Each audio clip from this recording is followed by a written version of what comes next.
Hello guys, welcome back to my channel RJ classes. आज हम discuss करेंगे इस वीडियो के अंदर सेंट्रल टेंडेंसी के बारे में।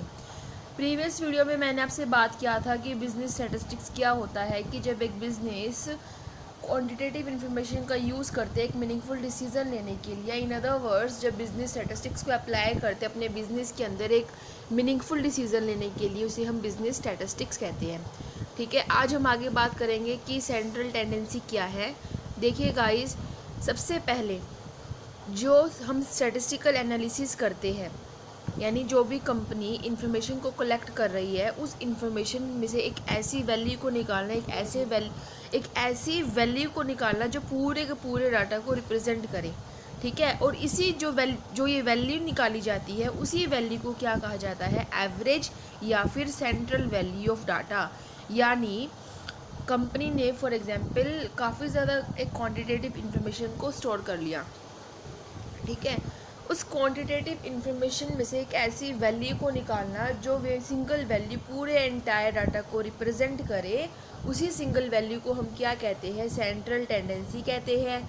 आप एवरेज कह सकते हो या फिर सेंट्रल वैल्यू कह सकते हो डाटा की, जो उस पूरे डाटा को रिप्रेजेंट करे।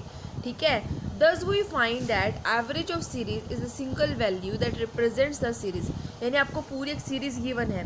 ठीक है, आपको जो सीरीज़ गिवन है, आपने उसका एक एवरेज निकाल लिया। जो एवरेज कर जो एक वे वैल्यू आई, वे वैल्यू क्या रिप्रेजेंट करती है? उस पूरी सीरीज़ को रिप्रेजेंट करती है। ठीक है, इसी को ही क्या कहा जाता है? मीज़र ऑफ सेंट्रल टेंडेंसी कहा जाता है। अब हम ये चीज़ें एग्जाम्पल से समझेंगे, बिकॉज गाइस स्टैट एक ऐसा सब्जेक्ट है जो आपको चीज़ें एग्जाम्पल से अच्छे से क्लियर होगी।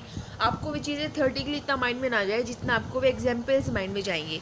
देखिए, यहाँ पर आपको सीरीज़ गिवन है, यानी हमने 10 वर्कर्स की इन्फॉर्मेशन ली। फैक्ट्री में वैसे तो बहुत सारे वर्कर्स काम करते हैं, लेकिन आपको चीज़ों को सिंप्लीफाई करने के लिए मैंने एग्जाम्पल भी छोटा लिया। ठीक है, आपने 10 वर्कर्स की इन्फॉर्मेशन ली जो आपकी फैक्ट्री में काम कर रहे हैं। ठीक है, किसी लेबर की वेजेस है 100 रुपये, कोई लेता है 112 रुपये, कोई लेता है 113 रुपये, कोई लेता है 115 रुपये। ऐसे हमने 10 वर्कर्स की वेजेस को ले लिया। ठीक है, ये पूरी क्या है? एक सीरीज़ है। अब हमें एक ऐसी वैल्यू को निकालना है जो हर एक पूरी सीरीज़ को रिप्रेजेंट करे। इसका क्या मतलब हुआ कि एक बिजनेसमैन को डेली का जो एवरेज है कितना देना पड़ता है। ठीक है, हमें वे वैल्यू निकालनी है। तो ये जो एक वैल्यू निकल कर आई है, ये वैल्यू पूरी सीरीज़ को रिप्रेजेंट करती है। ध्यान दीजिएगा, अभी हम समझ रहे हैं। तो क्या करेंगे हम? जितने भी आपने वर्कर्स लिए हैं, जितने भी वर्कर्स की आपने वेजेस ली है, उसको आप क्या कर देंगे? टोटल कर देंगे। टोटल वेजेस करके आप नंबर ऑफ़ वर्कर से डिवाइड कर देंगे। यानी जब हमने इन सारी वेजेस को ऐड किया तो हमारे पास 1200 आया। हम इस 1200 को ऐड कर देंगे number of workers. Number of workers कितने हैं? 10 वर्कर्स हैं। यानी आपने 10 वर्कर्स की वेजेस को लिया है, तो नीचे आप डिवाइड कर देंगे 10 से।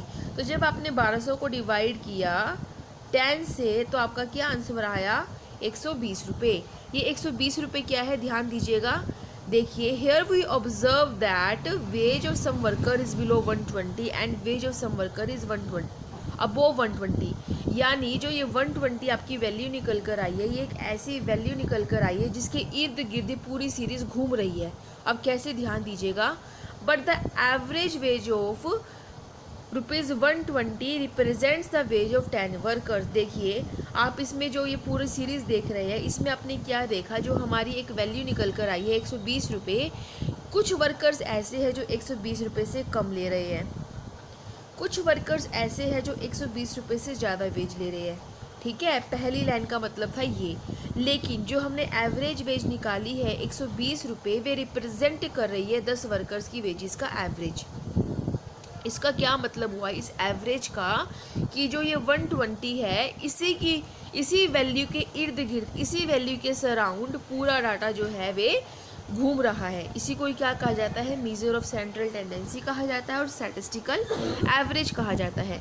इसकी ऑब्जेक्टिव क्या है गाइस? स्टैटिस्टिकल एवरेज कह लीजिए, आप सेंट्रल टेंडेंसी कह दीजिए, आप सेंट्रल वैल्यू ऑफ डाटा कह दीजिए। ओके, तो इसके कुछ ऑब्जेक्टिव्स हैं। इसका पहला जो ऑब्जेक्टिव ये है कि एक ऐसी सिंगल वैल्यू को निकालना जो पूरे के पूरे डाटा को रिप्रेजेंट करे, और यही हमने सीखा। To facilitate comparison. जो एक सिंगल वैल्यू हमारे पास निकल कर आती है, हम उस सिंगल वैल्यू के बेसिस पे पूरे डाटा से उसको कंपेयर कर सकते हैं, राइट। जो वैल्यू हमारे पास आई है उससे हम पॉलिसीज़ भी तो फॉर्मुलेट कर सकते हैं। एंड मोस्ट इम्पॉर्टेंट, हम इसी वैल्यू की हेल्प से पूरे डाटा को एनालिसिस करते हैं। तो ये कुछ ऑब्जेक्टिव है स्टैटिस्टिकल एवरेज के। एक जो गुड एवरेज है उसके लिए क्या क्या चीज़ें ज़रूरी है, सबसे पहले वे बिल्कुल क्लियर कट होना चाहिए, वेल डिफाइंड होना चाहिए। एवरेज निकालना बिल्कुल सिंपल होना चाहिए, इसको कंप्यूट उसको कैलकुलेट करना बिल्कुल सिंपल होना चाहिए। ऐसा टेक्निक होना चाहिए निकालने का जो आप इजीली समझ पाए, ठीक है।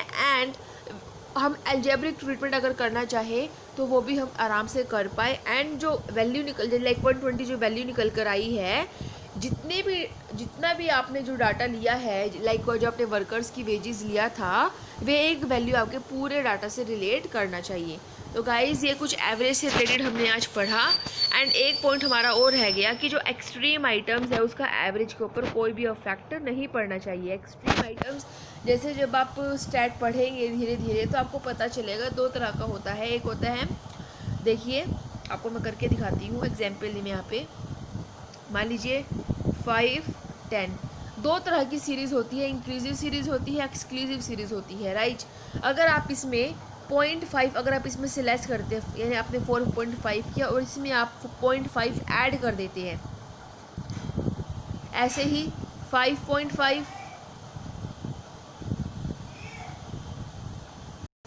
देखिए ये आपकी सीरीज़ होती है 5 से 10, 10 से 15, ठीक है। तो एक होती है इंक्लूसिव सीरीज़, एक होती है एक्सक्लूसिव सीरीज़। जो आपकी इंक्लूसिव सीरीज़ होगी उसमें कैसे करेंगे, देखिए एक्सक्लूसिव सीरीज़ 5 में से आप लेस करेंगे 0.5 तो 4.5, एंड 10 में आप ऐड करेंगे 0.5 तो भी क्या हो गया 10.5। ऐसे ही आपकी जो ये 10 है, यानी जो ये सीरीज़ है उसकी 10 में से आप लेस करेंगे 0.5 तो 9.5, एंड जो 15 है आपका उसमें आप ऐड करेंगे 0.5। तो गाइस ये पूरी एक सीरीज़ होती है जो हम आगे करेंगे, इंक्लूसिव सीरीज़, एक्सक्लूसिव सीरीज़, ठीक है। आज मैंने आपको सेंट्रल टेंडेंसी तक कंप्लीट करा दिया है।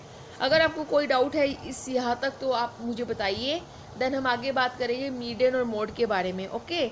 जो गाइस जो क्वेश्चंस है, ये क्वेश्चंस जो प्रैक्टिकल क्वेश्चंस है, ये मैं आपको इस पूरे सिलेबस होने के बाद लास्ट में कराऊंगी। बिकॉज जितना मैंने ऑब्जर्व किया, जितने मैंने पेपर्स को एनालिसिस किया है, कभी भी आपसे एक क्वेश्चन ही कहेंगे कि आप क्वेश्चन को सॉल्व कीजिए, ठीक है। एंड इसके हाँ ये पूछा जा सकता है कि आप फॉर्मूला दे दें कि आपको करेक्ट बताना है, किस में से कौन सा करेक्ट है, वे भी हम करेंगे। लेकिन मीन तक हम इतना ही इंपॉर्टेंट हो जो आपको समझना है। आगे हम बात करेंगे नेक्स्ट वीडियो में मीडियन और मोड के बारे में। देन मैं आपको स्क्यूनेस के बारे में कराऊंगी, डिस्पर्जन के बारे में कराऊंगी, एंड देन मैं आपको सिर्फ इंपॉर्टेंट टॉपिक्स कराऊंगी like hypothesis testing, okay. So take care, bye bye, and subscribe my channel RG classes. Thank you.